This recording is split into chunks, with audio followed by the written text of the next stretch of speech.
We are running out of programs, so if you are able to share programs, please do. We should have anticipated that there would be many, many people here.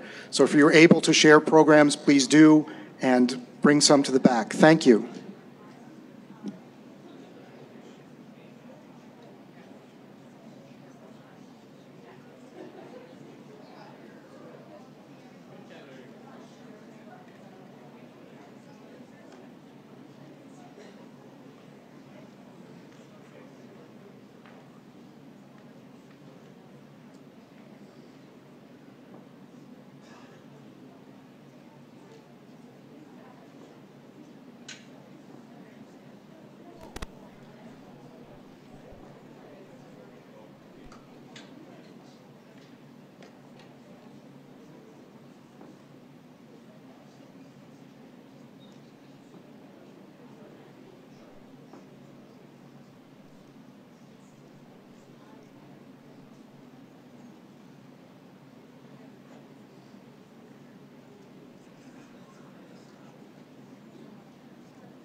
If you are not at a table, if you could potentially scoot in and consolidate and scoot in rows, we still have people lined up down the stairwell to try and come in.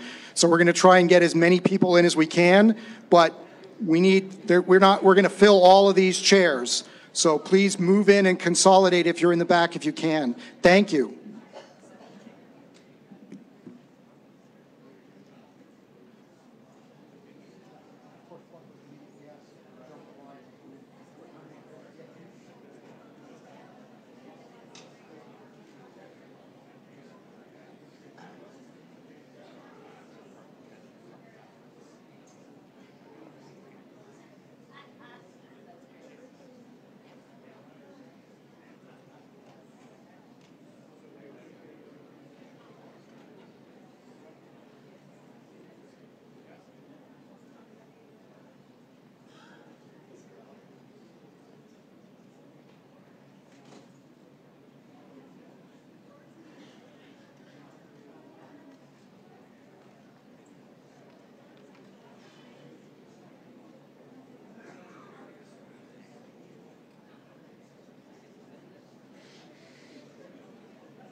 We have asked people who are coming in now to sign the guest book later. So if you are arriving, there are plenty of chairs along the front. There are chairs along the side. If you don't find a seat, there is overflow seating downstairs in the muck pit, and this will be live streamed. As soon as they are ready, I'm going to ask the brass quintet to play the first of two pieces they'll be playing for us.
I just want to say a quick word about the next piece we're going to play. The first was Prayer from Hansel and Gretel. Clayton played for over 20 years with the USD Faculty Brass Quintet as a trumpet player. I'll never forget the day he came into rehearsal and he said, Rolf, he says, I got these new pieces, these 3 new pieces by Mussorgsky, the arranged for brass quintet.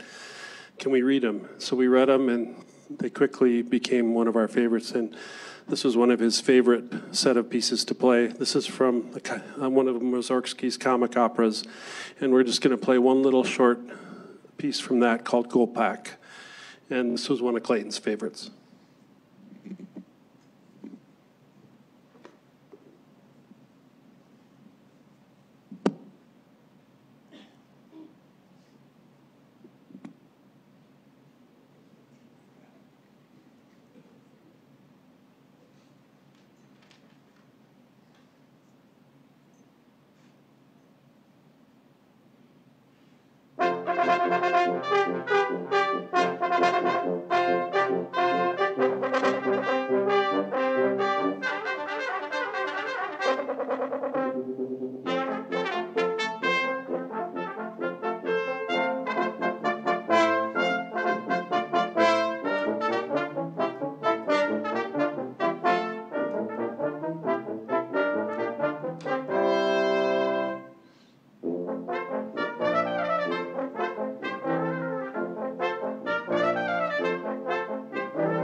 Oh, you can clap for them, yeah.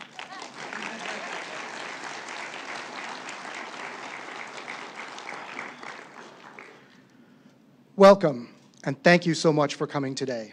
My name is Dave Burrow. I'm the chair of the Department of History. We are here this afternoon to celebrate the life of Clayton Miles Lehman. There are many ways to celebrate his life, as he was a man of many interests: sailing, music, architecture, films, cooking and eating, a properly brewed cup of Greek coffee, theater, opera, sartorial elegance, South American World Cup football, Doctor Who, languages, and, of course, the ancient civilizations of Greece and Rome.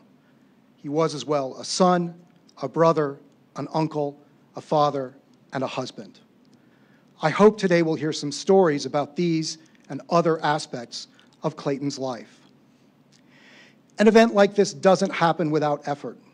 I'd like to thank all the faculty of the Department of History, our brass quintet, Bailey Quanbeck in Marketing and University Communications, the staff of the Munster University Center, university administrators and especially their staffs, and, above all, Jen Bierman, Senior Secretary in the Department of History, who I think managed all 12 of the labors of Heracles as the primary organizer of this celebration. Thank you, Jen. And yes, she deserves a round of applause.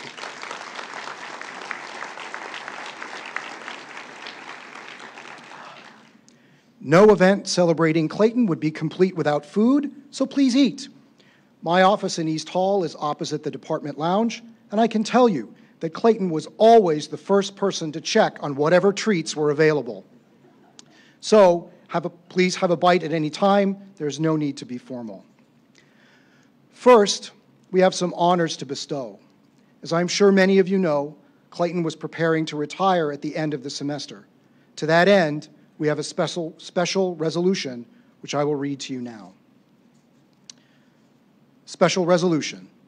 Whereas Professor Clayton Miles Lehman would have retired from the University of South Dakota on January 5th, 2024, and whereas Professor Lehman contributed invaluable service to the Department of History, the College of Arts and Sciences, and the University of South Dakota for 35 years, coming to the university in August of 1988, and whereas Professor Lehman taught courses on Western civilization, world civilization, ancient Greece, ancient Rome, art and architecture, medieval Europe, the early church, the Renaissance and Reformation, Latin, film in the ancient world, and in honors, chaired over 8 master's theses, and served on at least 27 master's theses committees in history, English, and other disciplines, directed 3 undergraduate honors theses, and served on at least a dozen honors thesis committees, delighted students on the Summer Isles of Greece program, received the Richard and Sharon Cutler Award in Liberal Arts in 2008, was selected to deliver the Harrington Lecture in 2015, and served for many years as the primary organizer of the Student History Conference.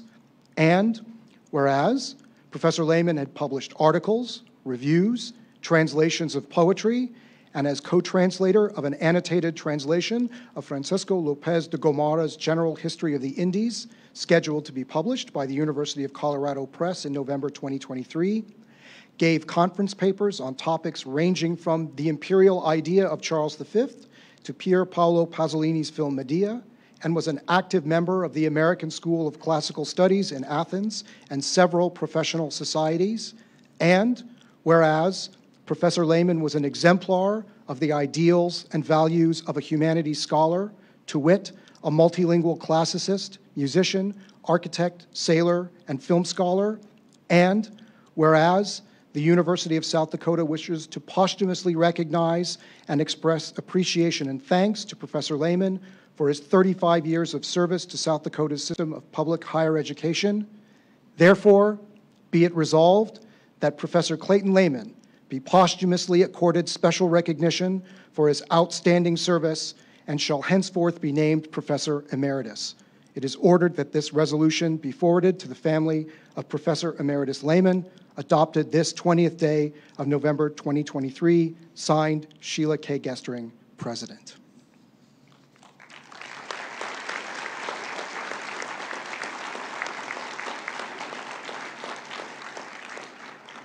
Next, I'd like to call on John Dudley, the Dean of the College of Arts and Sciences.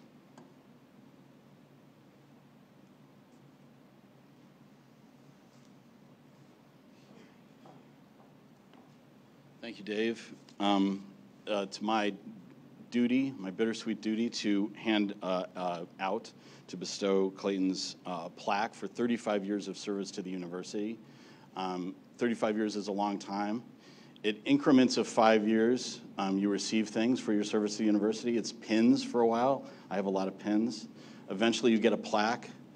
It's a really nice plaque, but it doesn't really do justice to what it represents. At one point, I tried to figure out in 35 years how many students would Clayton have taught. And I started to calculate that, and I came up with something, maybe 4,500, 5,000 registered students in classes.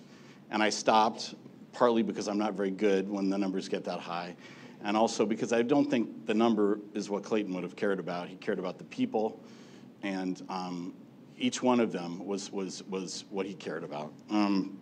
So to Angela, please accept this plaque as a symbol of the impact Clayton had on USD and its people for over 35 years of service and his devotion to the liberal arts and to the students of this university. Thanks.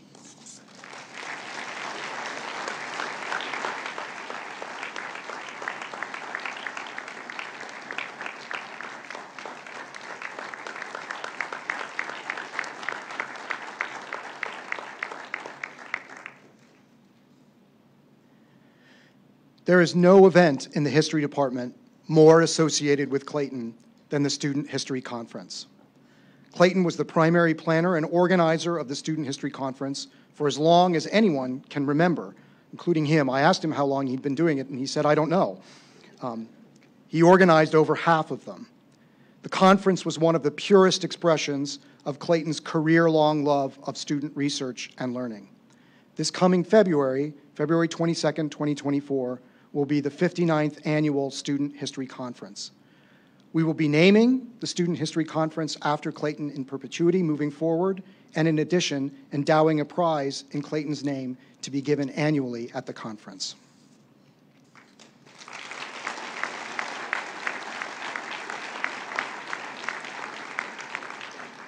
Next, I'd like to call on Molly Rosem from the Department of History.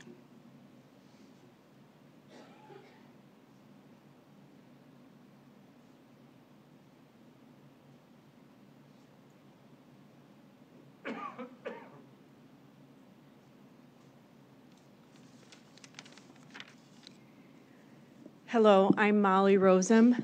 I'm from South Dakota originally, and so Clayton has always been such a role model to me, having been raised in South Dakota.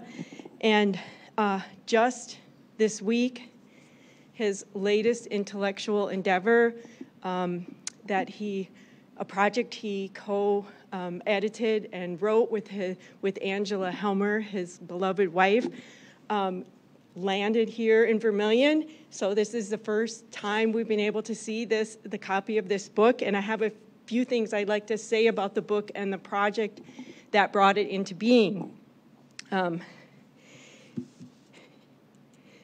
This book is just out from the University Press of Colorado. It's a translation with critical annotations, maps of the Spanish historian Francisco López de Gomara, his 16th century study, The General History of the Indies. The original book had two parts: the general history of European discovery, conquest, and settlement of the Americas, and part two, a detailed description of Cortez's conquest of Mexico. At the time of its publication and republication in the 1550s, Part 1 represented the most comprehensive, popular, and accessible account of the natural history and the geography of the Americas, the ethnology of the peoples of the New World, and the history of the Spanish conquest, including the most recent developments in Peru. Gomara's general history was quickly translated into French and Italian, but despite its importance at the time and the continuing importance of this work to today's understanding of the early modern worldview, before now, it had never been translated into English.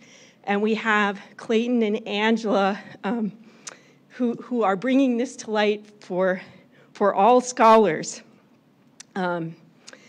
Me, the least of, I studied the history of the American West, and so I find this incredibly useful and had many conversations with Clayton as they were working on the project. West Virginia University professor of Spanish American literature and culture, Pablo Garcia Loaiza, called the work, quote, an ambitious and masterful translation of an important primary source, saying further, quote, the extensive footnotes will delight both readers who want to immediate clarification and researchers aiming to dig deeper into the various location, characters, events, and even the challenges of the editorial process. Clayton and Angela were a team in so many ways. This work combined their mutual expertise and talents in history and linguistics and their mutual love of foreign languages and world travel. The two did more than translate and research Gomara's general history of the Indias. They traveled to many of the book's locations in the Americas and Europe, such as Peru, Chile, Brazil, Mexico, and the Caribbean, Spain, and the United States, paralleling the expeditions of the conquistadors. They vacationed and researched and did some exploring of their own of many of the places mentioned in Gomara's history. As a sailing captain, Clayton had a special interest in the maritime aspects of the book, such as terminology and cartography. I remember talking about some of the maps with Clayton just recently. Angela had fun with the expressions peculiar to the 16th century Spanish. It is easy for the history department to picture Angela and Clayton on their journeys across the Americas and Europe, together, laughing, enjoying good food, and always intellectually engaged. Clayton was a true intellectual, impressive in his breadth of knowledge and the original source work of history, the tough texts in Latin, Greek, and multiple European languages. He shared this and so much more with Angela. We hope the book will be a source of comfort to Angela, a symbol of their mutuality and deep connection to one another. The book will be a comfort to the history department for sure, and we'll have a copy for anybody who wants to stop by and look at it.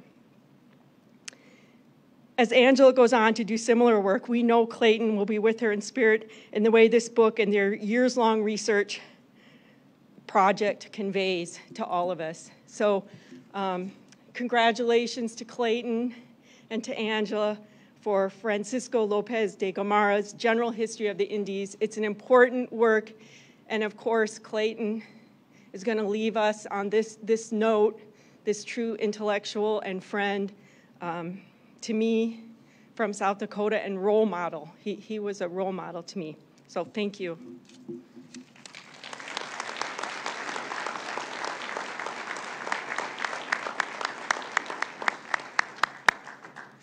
The maps are amazing. Clayton loved to show off the proofs of the maps. The maps are really good.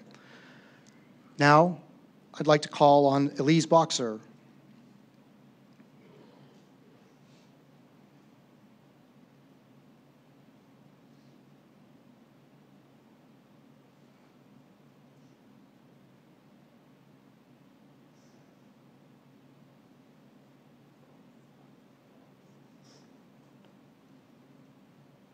Sorry, this is going to be a little difficult. My name is Elise Boxer. I'm an associate professor in history and Native American studies. I am Dakota from the Fort Peck Sioux Assiniboine tribe. Excuse me. I first met Clayton when I was hired here on campus in the spring of 2014.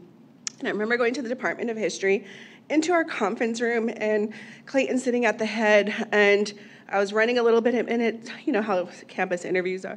I was running a little bit late, and I just remember going into the room with all of the history faculty being very apprehensive. But Clayton sitting at the head, leisurely strolling, kind of scrolling through my CV, and I just got to kind of sit and do a Q&A with the faculty. And I remember Clayton, just always impeccably dressed. He represents that, what I always think of, a quintessential history faculty professor. oftentimes, I still strive to achieve that level of style one day. But I remember him asking me a question, because in my CV I had all these classes I listed that I created, and he had asked me, did you really create all these classes? And I was like, yes. And he said, okay. And I just was like, is that good? Is that bad? I don't know. And I left the department thinking, oh, I don't know where that's going, what's going to happen. But later, Clayton became one of literally my office mate next to me. And he brought such comfort. I used to work at the summer, as a young faculty, trying to get tenure, working on these book projects. And in the summertime, it just brought me comfort knowing that I would get to see Clayton, and, we'd joke on who would beat who to the office that morning. And he shared my, sweet tooth as well for treats. But as he was moving towards retirement, I wanted to do something to honor him, for his life that he lived here at the university. As Dakota people, we believe that we are star people. Some of the greatest gifts that we give one another is, a long time ago, it used to be buffalo hides, and later changed to star quilts. And so I made a star quilt for him in my mind with the support of my colleagues, because I said, I really want to do something that reflects and honors him. And they supported my idea for a star quilt. So I got to work picking the fabrics. And I'll have Dave, just if you can help hold it.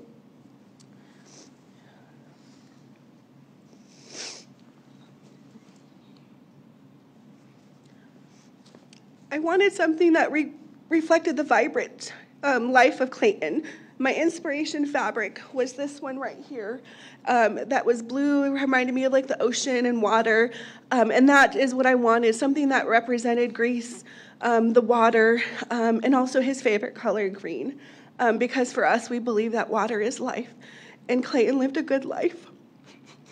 So I'd like to present this quilt to Angela to honor Clayton and the love that we have for him as a department, and the respect I have for him as a colleague who supported me unequivocally in their Native American Studies program, who went to lectures, who always just asked how I was doing.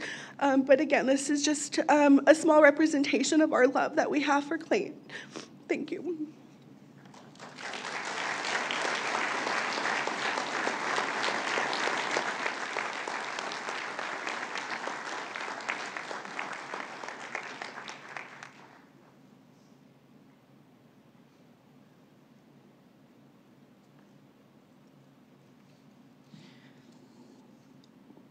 My first two memories of Clayton are, one, during my job interview. Obviously, if you become a faculty member, your job interview, if it's successful, stands out in your mind, which was I was giving my classroom lecture, and the projector system I had didn't work, and the things that were supposed to be called up on the screen wasn't there, and I was frantically scrolling to try and find my particular slides, and I kept talking the entire time. And now Professor Emeritus Steve Buckland told me later that they gave me the job in part because I just kept talking and didn't completely panic. But I remember during that interview looking out, and there was this serene smile with, the white hair and the white beard, just looking at me as if to say, it'll be fine, right? It'll be fine. And then my first summer here, in the summer of 2007, he was rebuilding or building from scratch the garage in his old house on University Avenue. And I remember being out there with a team of people, and their guys rappelling, and there's this old-fashioned barn raising, and I'm like, who is this guy? He sits so quietly at meetings, and he doesn't say much, and he's my senior colleague, and I'm not sure what to say, and yet he was a sailor, and he had designed his own barn, and I have no aptitude at that sort of thing whatsoever, and I'm out there helping build a barn, and that's who Clayton was. That's who Clayton was. Next, I'd like to introduce Matt Ness. He's a master's student from the university. He's going to read a poem that he wrote for Clayton called There's No Such Thing, which those of us that have read the poem, and there are copies available for you in the back, think captures some of Clayton's essence.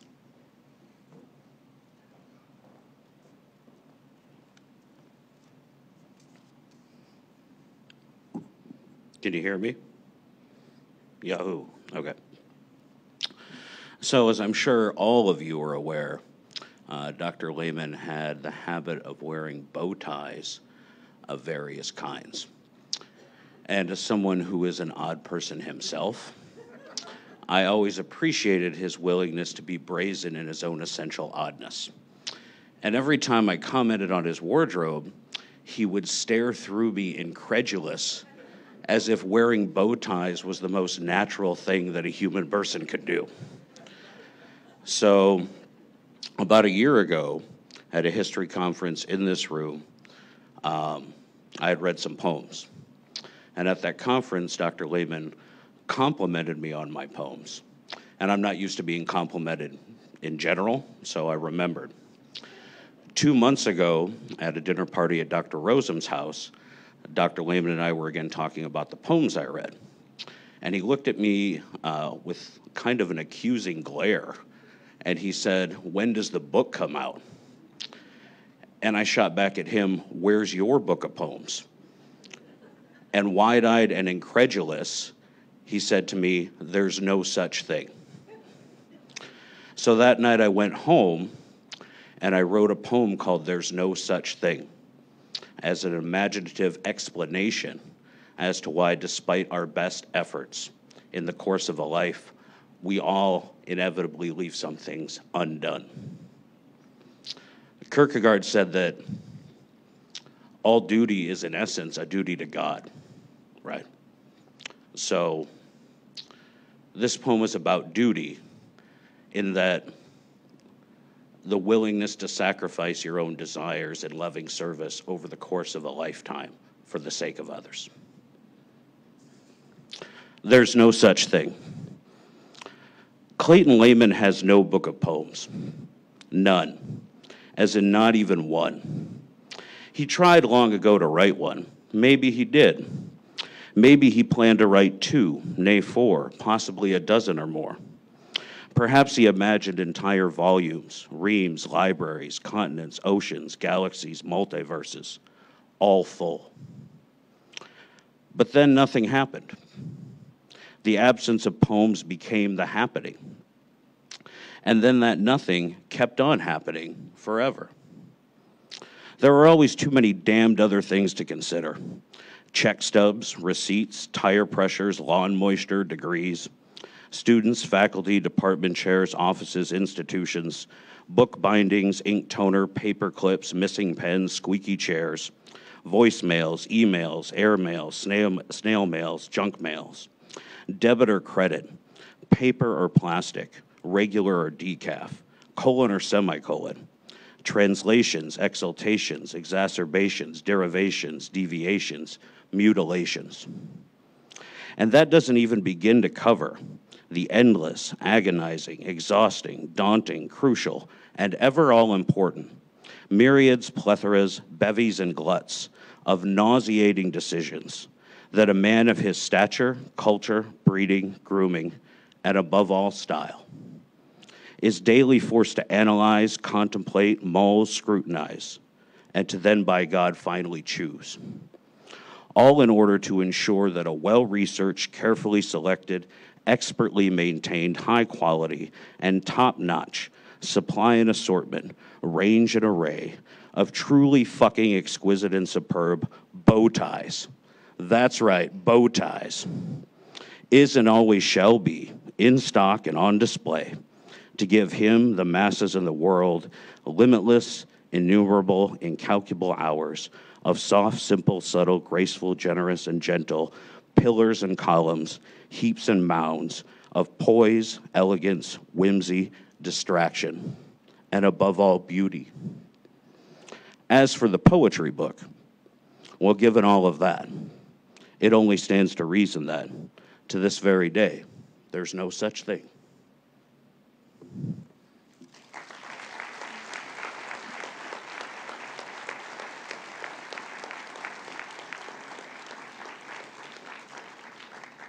Thank you, Matt. You know, when a professor inspires his students to write poetry, that things have gone well. I'd like to invite members of the family to come up and speak. After they have taken their turn, People wishing to speak can either come up here to the podium, or we have a couple portable microphones and 2 volunteers, Lindsay and Adam, who can run things around. So just wave or signal. So at this time, we'd like to hear from the family and then from any members of the community who care to speak.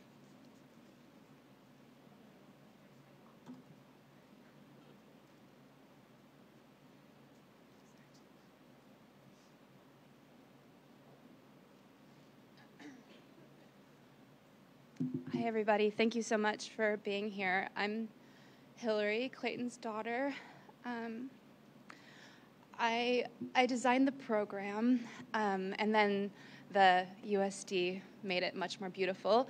But I wanted to include a very short passage from the Roman poet Catullus' poem 101.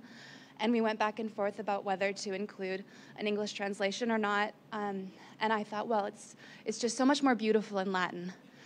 And then my very sweet Aunt Sandy said very sweetly, well, maybe you could just tell the people what it means. And I thought that, well, my dad knew everything. He knew everything, and he never wanted to hide it or keep it from other people. But he didn't necessarily want to give it to you directly. He wanted you to listen to a grieving daughter give a long, boring speech before you get that information. No. When I was a kid, when I wanted to know the meaning of a word, he wouldn't tell me. He would say, go look it up in the dictionary.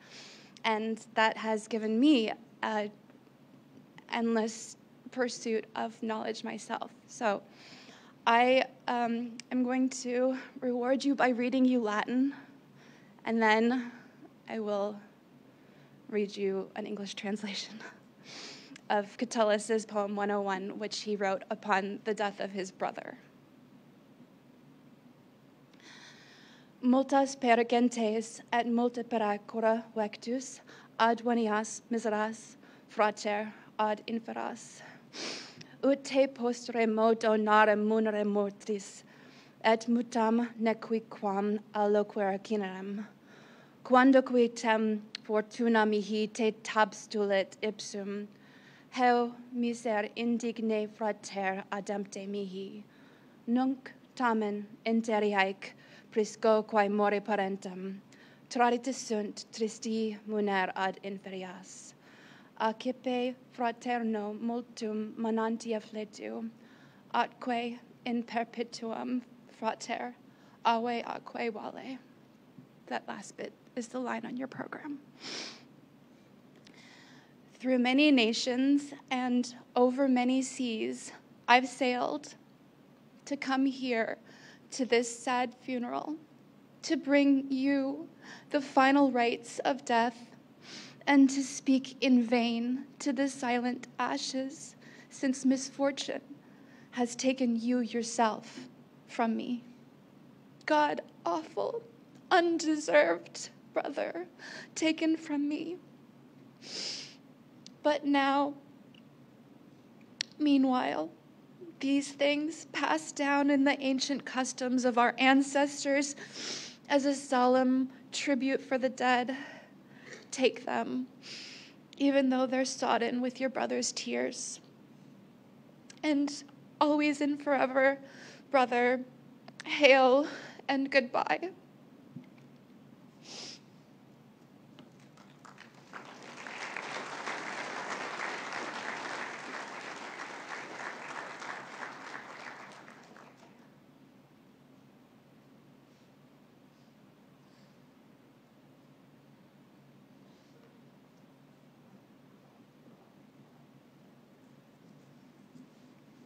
My name is Christian Lehman, and I'm about to cry.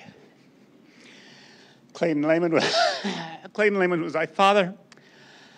I'm going to tell you 2 short anecdotes, the first of which is going to be very strange, then a slightly longer one, and then I'm going to read a poem. And I want to thank you all for being here while I do that. This first poem concerns a gun. None of you probably think of my father and guns together in the same sentence, and it's for this reason. He came home one day when I was in elementary school, very young, and he had a gun.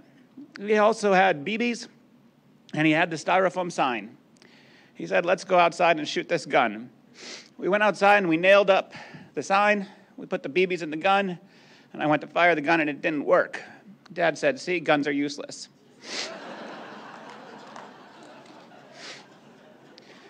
And that's the extent of that anecdote.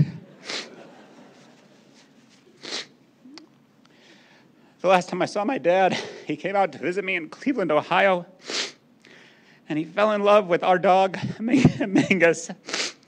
And I sent him a picture when we had put Mingus in a sweater. He texted back, it's unfathomable what pets put up with. Only my dad uses a quintisyllabic, meaning 5-syllable word to describe thinking that we're abusing this pet. The longer anecdote I want to tell, though, has to do with getting lost. When I was a child, we went to Prague, and my parents went inside. My sister was supposed to watch me, but I waited until she blinked and I ran away. I didn't know where I was, and 2 police officers offered me an ice cream cone, and I said, thank you. I ate it, but then it fell on the ground, and I cried, and one of them put their hat on my head. And the next thing I remember, my dad is plucking me off of the counter. Never yelled at me, never really said anything else about it. Later on, when we lived at Rosini, we would go regularly to the Renaissance Festival outside of Shakopee, and inevitably I knew I would get lost walking around. He knew, though, nothing would probably happen to me, and he'd find me eventually, or I'd find him. In none of these moments, though, was he ever say, don't get lost, stay close, or he would yell at me. That never happened. And so I preface this anecdote by saying it was about getting lost, but for my dad, it was always about having the chance to find something. Lastly, I'm going to read you the saddest poem I know. It's by Derek Walcott. Derek Walcott wrote a poem, a long poem called Omeros, and if you're looking to do something to credit him, you can go read it out loud and with all your friends. It's called Sea Canes. Those long, they rise up out of the ocean on the shore. It's a poem about finding a person in nature. Half of my friends are dead. I will make you new ones, said Earth. No, give them back as they were instead, with faults and all, I cried. Tonight, I can snatch their talk from the faint surf's drone through the canes. But I cannot walk on the moonlit leaves of ocean down that white road alone, or float with the dreaming motion of owls leaving Earth's load. O Earth, the number of friends you keep exceeds those left to be loved. The sea canes by the cliff flash green and silver. They were the seraph lances of my faith. But out of what is lost grows something stronger that has the rational radiance of stone, of enduring moonlight, further than despair, strong as the wind, that through dividing caves brings those we love before us as they were, with faults and all, not nobler, just there. And thank you all for being here.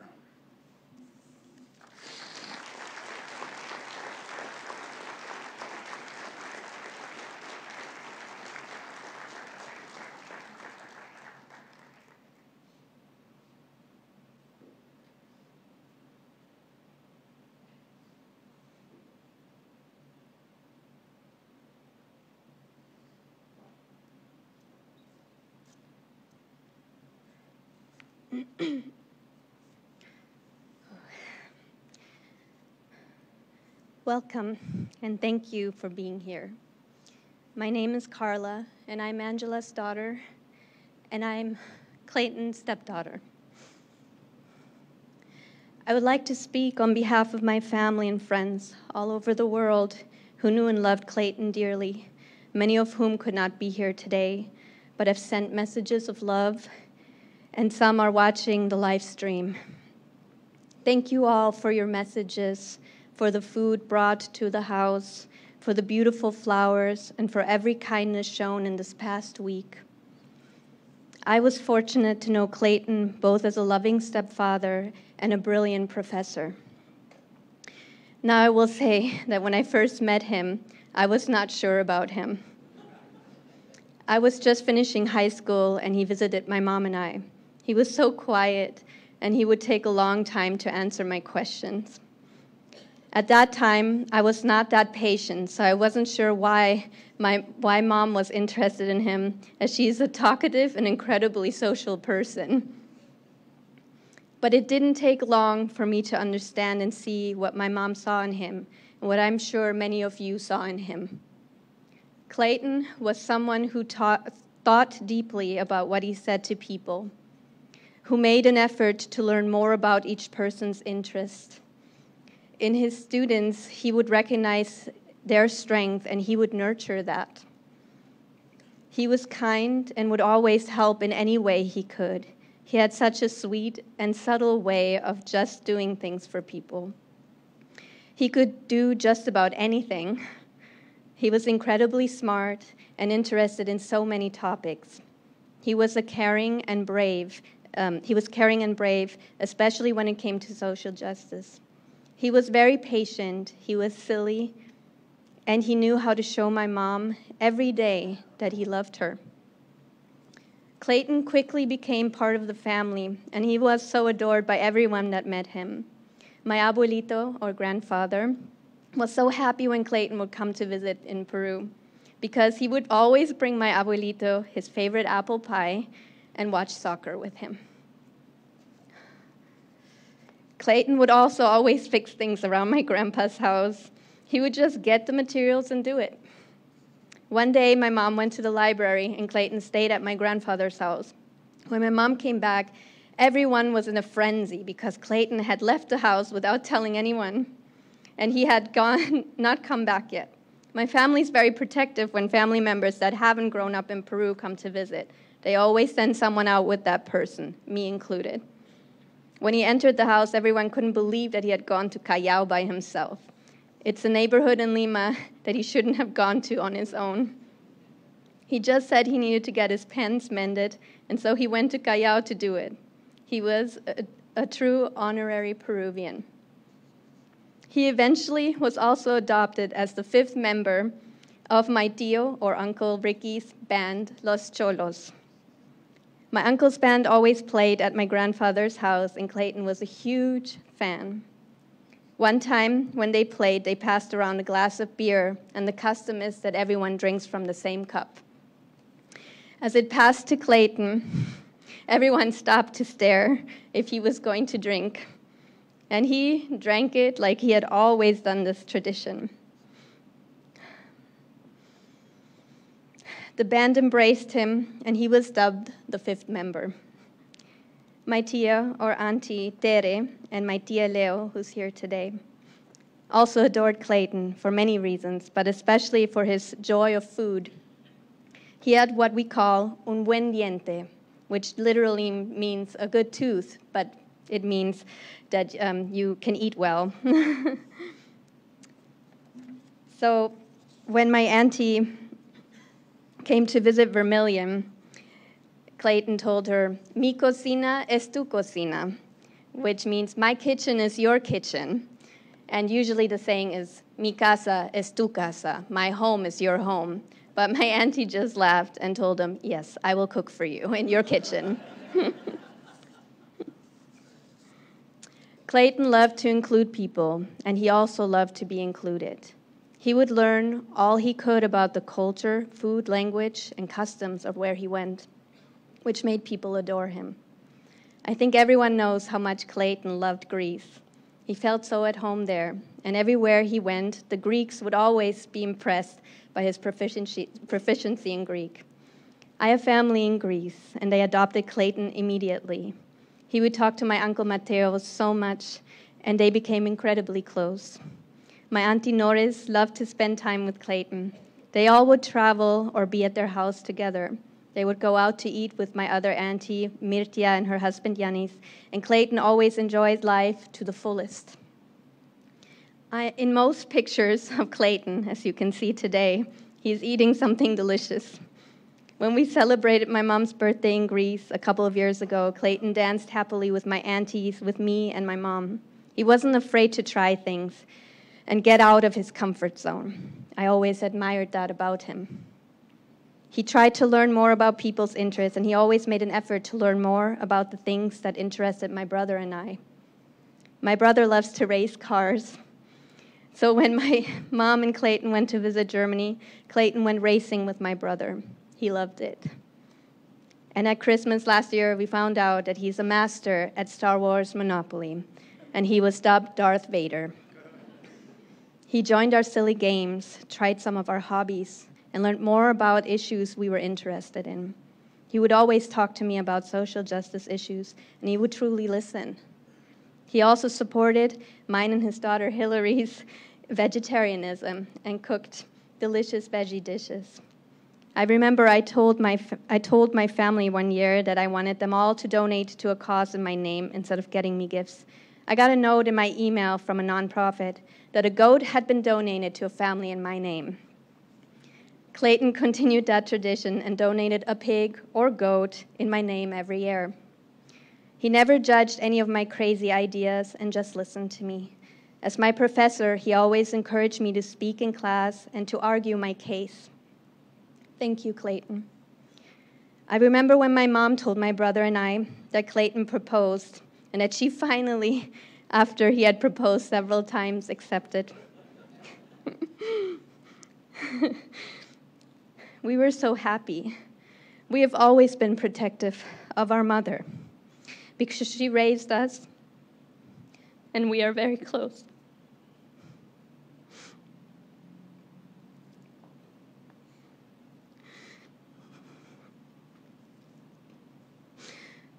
So we watched carefully how their relationship developed, and it quickly became apparent to us that he loved my mom to the moon and back. Watching them together was such a joy, because no matter how many years went by, they still behaved like cute little teenagers in love. On my birthday this year, I watched them play in the ocean together, and I just sat there thinking, how beautiful is their relationship? I believe with all my heart that they were the love of each other's life. And I'm so grateful that I got to be a part of that in some way. Clayton called my mom La Reina, which means his queen, and he looked at her with admiration, respect, and love every day. He loved every part of my mom, and as her daughter, I could not be more grateful for the 20 years of love and joy he gave her. My mom, of course, also adored and loved Clayton. They told each other they loved each other every day and kissed each other every day. They were colleagues, friends, travel partners, scholars, and lovers. They did everything together and supported each other in everything. They shared something that most people can truly only dream of. When I look for a partner, I search for someone that looks at me the way Clayton looked at my mom, and vice versa. My brother and I felt overjoyed when they married because we knew our mom was happy and that Clayton would always do his best to make her happy. He touched the life of so many people, and I'm sorry that I cannot mention them all here. People he met on his digs or teaching in Greece, like Sandy, who's here. Friends of my mom, like Tessie, Marilu, Leti, Erli, Eliana, and so many more that would always want Clayton to stay at their home and who always wanted to cook for him or ensure that he could eat his favorite foods.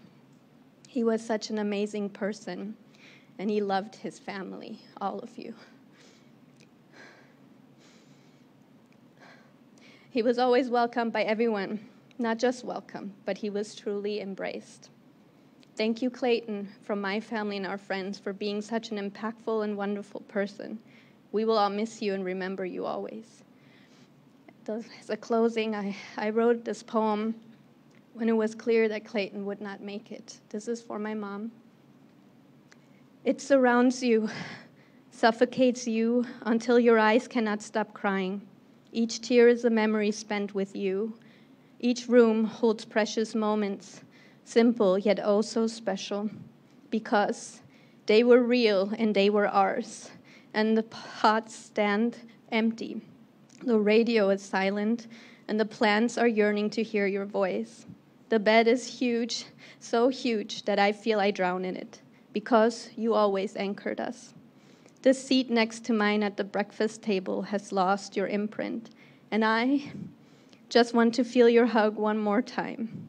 I just want to hear you say, Angela, with your loving smile. But life has taken you from me, and I will have to see you on the other side, my love. Thank you.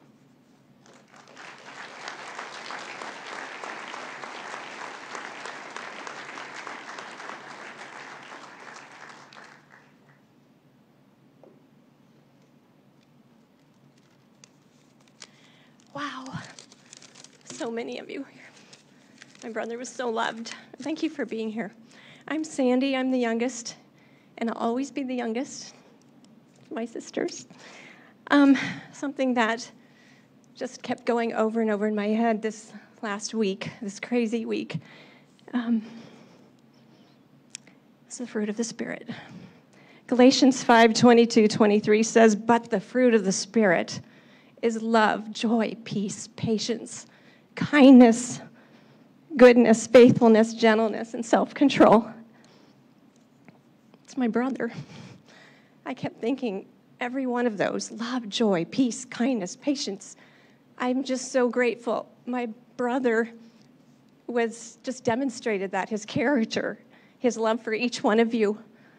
You're here because he touched each one of you. And I'm so grateful for you all, so grateful for your family. So I just wanted to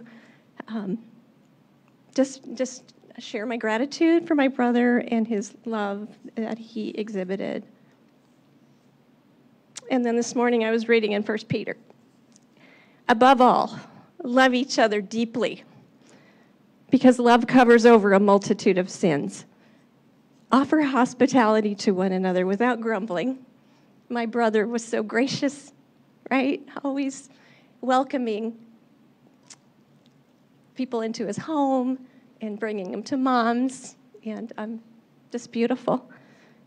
And Peter goes on to say, each one should use whatever gift he has received to serve others. And I think we can all agree, my brother was a faithful servant, and whatever the gifts he had, he shared, and I'm so grateful for that. He loved well. He welcomed many into his home and used his God-given gifts to serve unselfishly. I'm so very thankful for my precious brother and love him deeply. He's my beloved brother, and I'll miss him so much. Thank you for being here.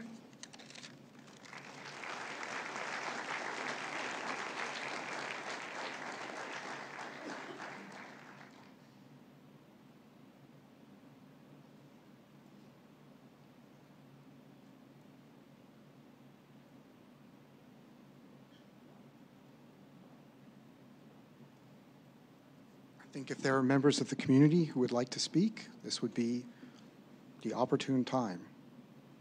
Yeah, you can come up or... Okay.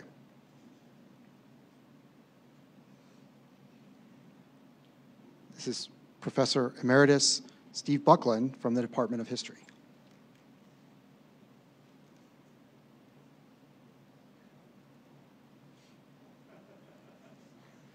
I put on the sunglasses, the coat, and the hat because when I started at USD in 1996, I showed up on my first day of work, and Clayton had the same bomber jacket, a similar hat, and sunglasses. And Al Lee, who was our chair at the time, said, "Oh my God, it's the Bobbsey twins." Well, we weren't. Clayton was the smartest man I've ever met. And we've heard so many wonderful things from Clayton's children and family. There are a couple things that I want to say. One, I had never experienced a Greek Easter dinner in my life. And Clayton roasted an entire lamb, right? Oops, excuse me.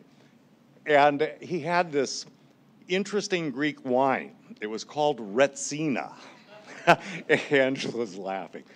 And Clayton hands me a glass, and I take one sip, and all I can taste is pine tar or pine needles. And Clayton looks at me and he says, if you get past the first glass, the next 5 aren't so bad.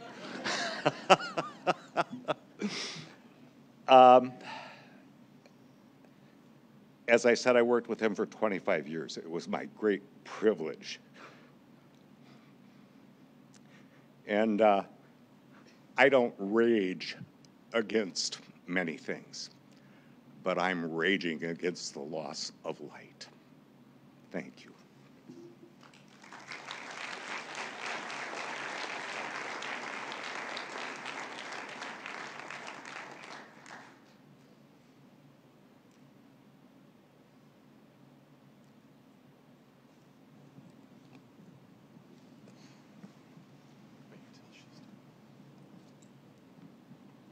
Sorry, I'm making this awkward.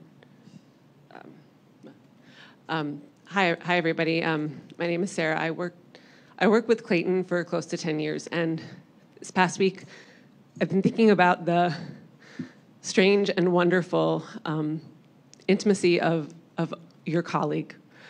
I've been on sabbatical this semester and haven't seen Clayton, but I happened to run into him about a week and a half ago. He was so happy, so relaxed, so warm. He was always like that. I've been thinking about his incredible talk last year on the Pasolini film Medea, about his sartorial style and his bowling shoes, which always made me think I need to step up my fashion game. He would pop by my office after a campus event, a play or a concert or a talk, to chat about it. And I'd look up from my desk and he'd just be standing still in the doorway, waiting to talk. This is one of my favorite things about Clayton, his unwavering commitment to our community. He showed up. He was present. He was so present. He lived the fact that the arts and the humanities are our anchor and inextricably tied to who we are as people and as scholars. He was omnivorous in his taste, from Mozart to Mad Max Fury Road. He was generous with his time. If you came by his office for a chat, he would make you a Greek coffee from his closet. Students have posted about that on the Facebook page as well. We talked last spring about the Student History Conference, about his retirement. I asked him for advice on teaching, and I wish I had done more of that, and we should all do more of that. As you may know, his students adore him. He baked for department meetings.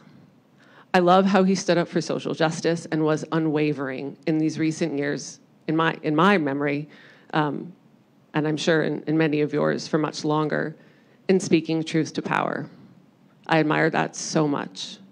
There are many lessons I am learning from Clayton that I am only starting to unspool, and I will be learning them for a long time and missing him a lot. We all in the department will be missing him a lot.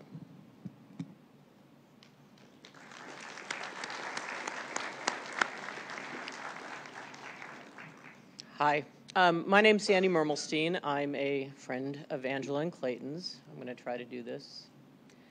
I've been told to keep this short because I have a tendency not to keep anything short, so I'm going to do my best. That means I'm going to cut out a lot of Clayton stories, unfortunately. But Clayton was a mensch, a good guy, like a really good guy. And we had moved in the same orbit for many years, excavating at Caesarea. But for some reason, we didn't cross paths because he would always work in the beginning part of the season. I was always working at the end of the season. But I kept hearing Clayton Lehman stories.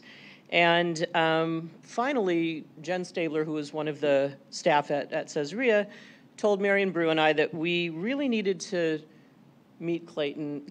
Marion actually knew Clayton. He had taken them on a trip, the Caesarea staff. He had taken a number of them on a trip to Delphi. And apparently this was infamous because they were all trying not to die. He had taken them on a hike to the Carishian Caves up near Delphi. And they ran out of water while hiking. They're all dying, and he's just hiking along, and then eventually turns around and notices that they're all basically passing out. So she's like, you really need to go on this program that Clayton's running for the American School in 2001. And we're like, okay, sounds like a great idea. We went. And basically, this was to convince us to go on the program. I'm not really sure how that was a convincing argument, but it was. It turned out to be, for me and for many of the people, and certainly for Angela, the most impactful summer that we have certainly had in our lifetimes. For many of us in the group, many of us are still in touch, and a lot of it had to do with the environment that Clayton created, just this warm, funny, entertaining environment. Everything we did was an adventure. Like I said, many of the stories are better not told, today, but they were great. And when we arrived in Athens, the very first day, since I'd already heard this Christian cave stories, I was always a little leery about Clayton because he's like, oh, we're going to go on a walk. We're going on a little walk up to Mount Lakavitos, which at the time was, not a little walk, if any of you have ever been there. We were basically, it was the first of many almost coronary episodes that Clayton gave me because we were like trying not to, it was the first day. We all had just arrived in Athens, and there we are hiking up this mountain. It was great, but basically every day with him was an adventure. We had endless hikes and stories and adventures, and what ended up happening was many of the people in the group, certainly me, he inspired me. At the time I was a high school teacher. He ended up inspiring me to go back to school and get my master's, and now I'm working my PhD. And the same was true for a lot of people in our group. He just was an inspirational guy. I shared the news, unfortunately, the sad news of his passing with a few of us that had remained close. And, some of them had also sent, I'm going to condense a lot of what was sent to me, but some of them shared some of their thoughts about Clayton. And they wanted to share their memories and their thoughts of Clayton with Angela especially, and with I. I wasn't the only one who found him an inspiration. One of our friends, Larry Kowarski, was like, he said, Clayton was the kind of formative inspiration to people like him. He introduced him to all kinds of things, Kafavi among other things. Mike Fontaine also, he was said just a great guy and a great inspiration it was for us, at that time to listen to Clayton's stories, both historical and personal and entertaining. Another friend of ours, Jamie Wilson, she was also very inspired by him. She has, over the years, led groups to Greece, and she said, she learned really two important lessons from Clayton. The first was just that when she brought groups, you have to share your love of Greece with your students to make them understand, how important this was. And the second, and the more important thing, was never to tell your students where your room is in the hotel that you're all staying in. And so what would end up happening was Clayton would never tell us what room he was in. And we were not little kids. We were all adults. And basically, at some point, I think it was in Sparta, we finally had to conduct a stealth operation to try to follow him around the hotel and figure out where he was staying, because he wouldn't let us know. So, lessons are important. Clayton was always teaching. In the years after we were in Greece, I was lucky enough to be able to continue spending time with Angela and Clayton. I was very honored to be the maid of honor at their wedding. And we were able to travel to Peru together, which was great. We were actually supposed to be there this year for the New Year. I think as much as celebrate New Year's as to stock up on the good luck yellow underwear that you have to wear in Peru, which I know Clayton had the yellow underwear. I certainly have some too. I could go on, but I really want to conclude, but just by acknowledging what a really funny, intelligent, just inspirational man Clayton was. He inspired a lot of us in so many ways. I cherish the years that we were friends. I am eternally grateful that, crossing paths with him, whether it was in Caesarea, led us to Greece, led us to 2 decades of friendship. Clayton will be missed, really, and I just want to say that I'm speaking for myself and many of our friends, that I want to send my deepest sympathy to Angela, to Carla, to Fabio, to certainly to Hillary, and to Christian. Jewish tradition, we always say Zichrono Livracha. We say that may his memory be a blessing, and I know Clayton's memory will continue to be a blessing for all of us. Thank you.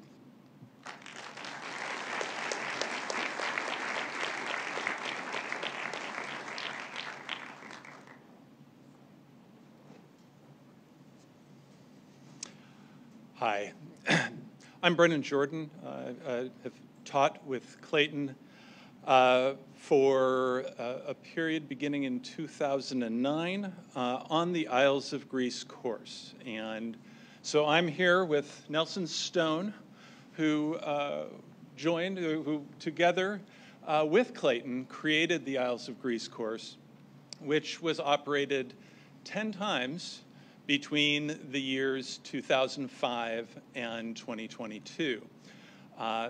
They created this unique and marvelous experience of taking students to Greece in a new way.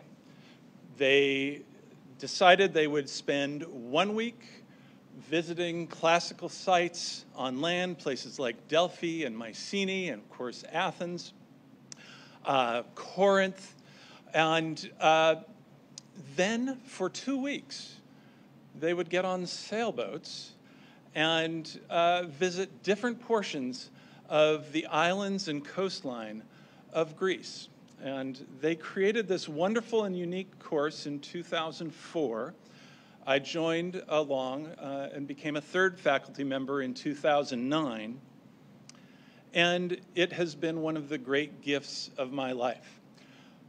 We, going back to the years that Nelson and Clayton started the course, taught 158 students in Greece. We took 158 USD students to Greece and gave them this absolutely unique experience of not only seeing the places everybody goes in Greece, like the Acropolis, etc., but also moving around Greece as you would in ancient times on a sailboat and visiting everything from little seen archaeological sites and small archaeological museums in little villages dotting the islands and the coast, to wonderful natural sites, the spectacular wonders of the Isles of Greece. And Clayton was, as has been mentioned earlier, he loved the sea. He loved sailing.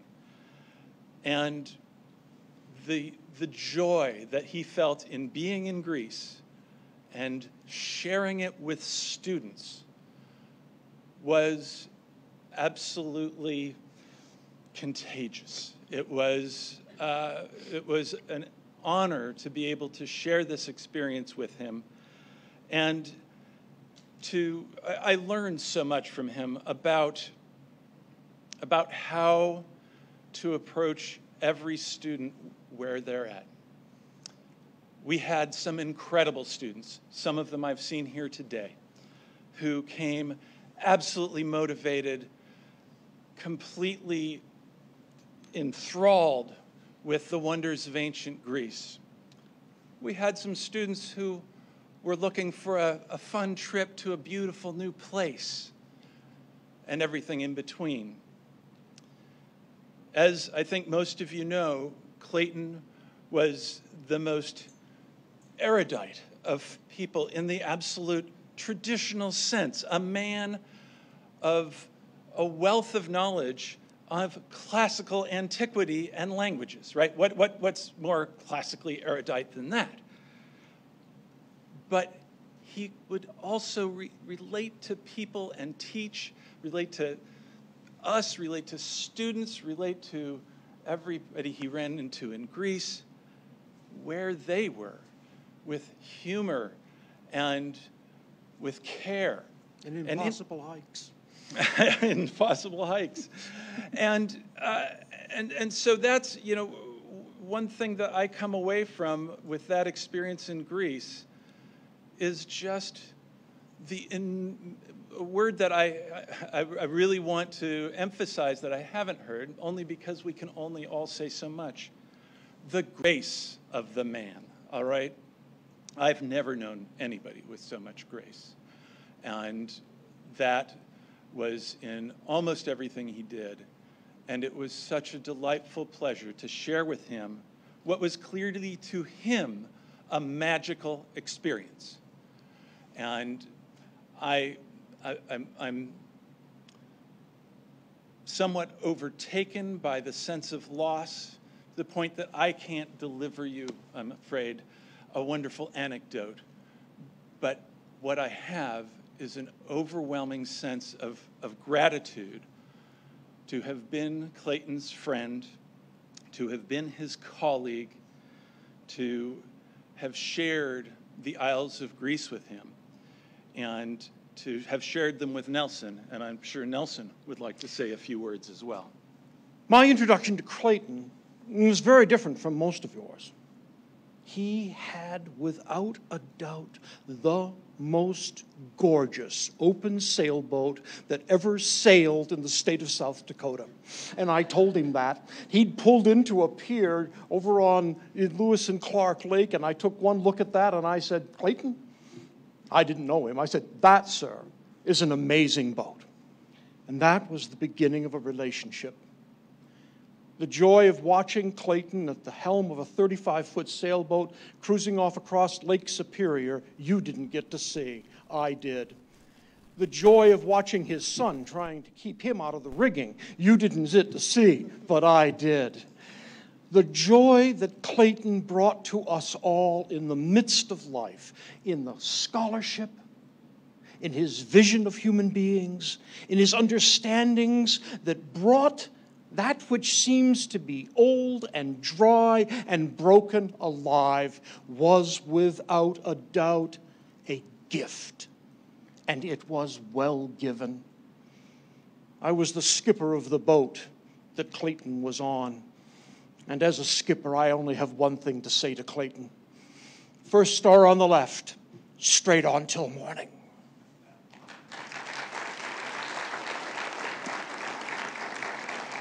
Kalinikta, Clayton.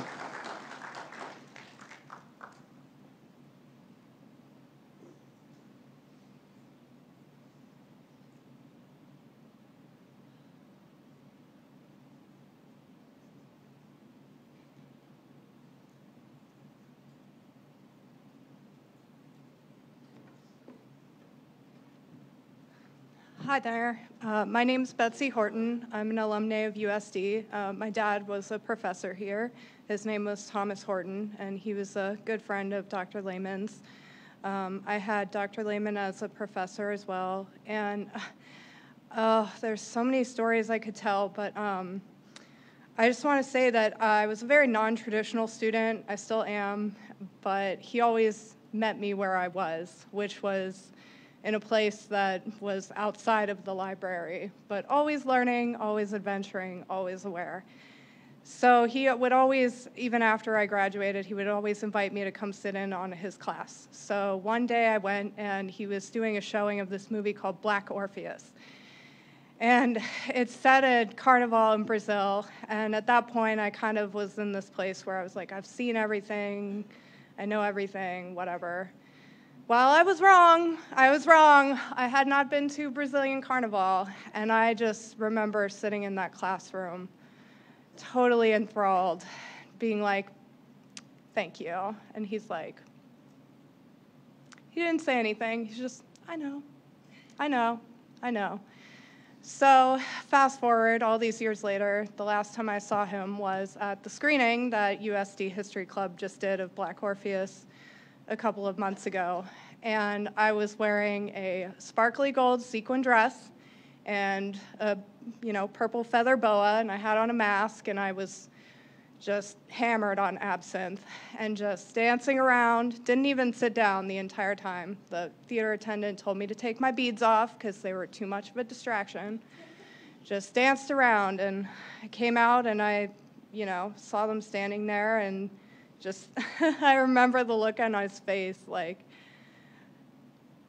oh, it's here, it's real, like, they brought Carnival to us, and I don't know, I went up and I thanked him for introducing me to the movie and encouraging me, like, subtly to learn Brazilian Portuguese and understand the whole metaphor of this movie, which is that in death there's life, there's rebirth, and just because there's an ending here doesn't mean that there's not a new beginning. And the new life that is born from this is the life that he gave to all of his students and all of his friends and his family to rise up and to carry on that legacy and that tradition and all of those lessons, and to keep us in touch with the past, because if we forget our past, we're doomed to repeat it in the future. So, thank you.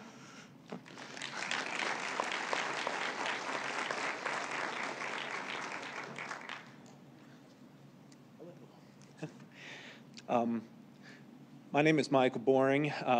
Clayton always did find me in the library because I work over there. I was one of his students, and so I just, as Dr. Dudley mentioned, he had like 5,000 students over the years, but I was also one of the 8 that he was chaired my thesis committee. So 2 years, we worked together really, really closely. And then for about 10 years, I'd see him maybe once or twice a year when he'd come into the library. But he always made you feel like you could just reach out at any time. I was preparing, Angela asked me to speak next week at his retirement, and so I was preparing all happy stories and stuff for that, and I haven't had a chance to pivot yet to this doesn't really even seem real yet. But I just wanted mostly to make a fool out of myself and just say, I hope everything goes well for you, the family. Clayton was an awesome, awesome dude. I wish I could have one more cup of coffee with him, but we'll see him someday. Normally I'm more elegant, but I just want to say it for you. Thanks. Clayton was an awesome dude, all right?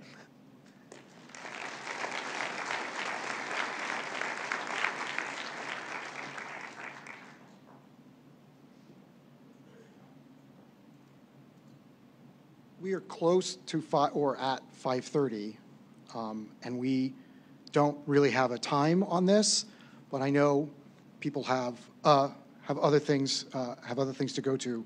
We have the room for a while, so no one needs to hustle out. But maybe if there are a few final comments or anybody else, family that wants to speak.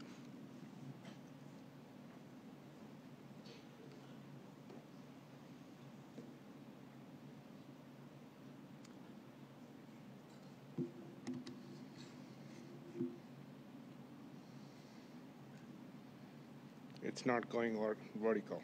There you go.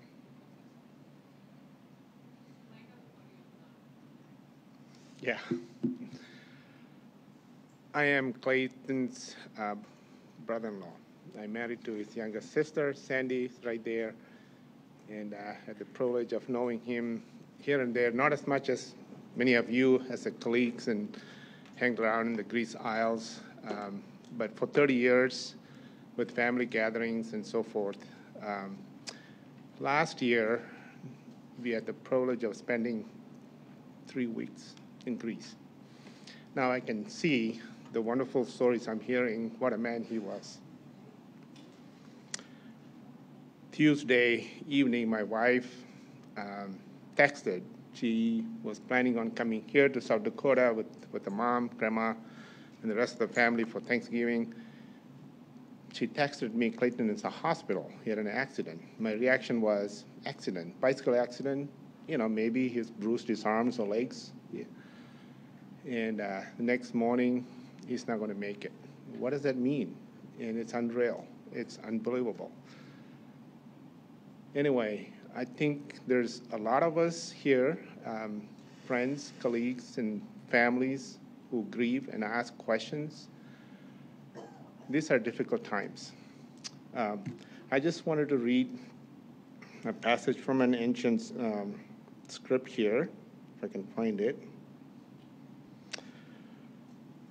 This goes back, way back. This is what the psalmist wrote.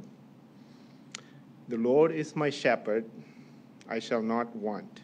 He makes me lie down in green pastures. He leads me beside still waters. He restores my soul. He leads me in paths of righteousness for his name's sake. Even though I walk through the valley of shadows of death, I will fear no evil. For you are with me, your rod and your staff, they comfort me. You prepare a table before me in the presence of my enemies. You anoint my head with oil, my cup overflows. Surely goodness and mercy shall follow me all the days of my life, and I shall dwell in the house of the Lord forever. Thank you.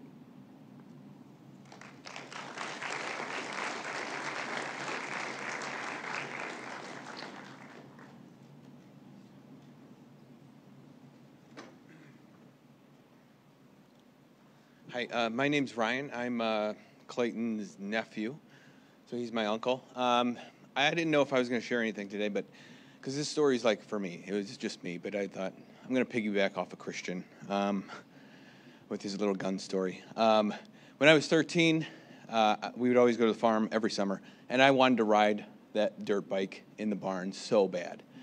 And it was Clayton's old dirt bike, and it was just an orange, I don't know, 125cc dirt bike. But I was like, I can do it. I'm 13 years old. Give me a break. I know everything. So Clayton took me out in the front yard and put me on the bike, taught me how to start it up, how to rev the engine. He said, hold this left trigger and rev it really quick. Now click down once, keep going, and then let go. And the bike flipped out from underneath me. And he said, that's why bikes are bad. So.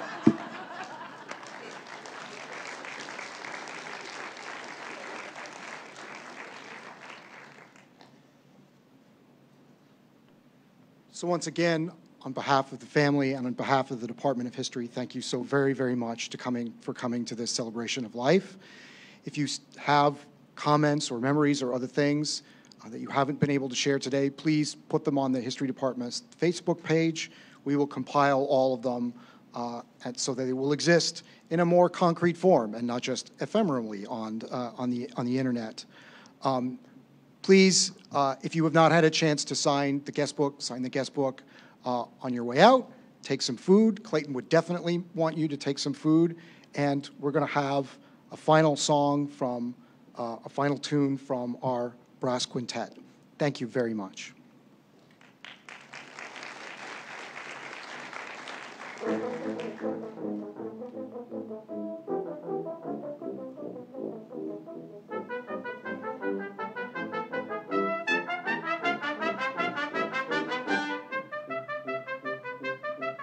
Thank you.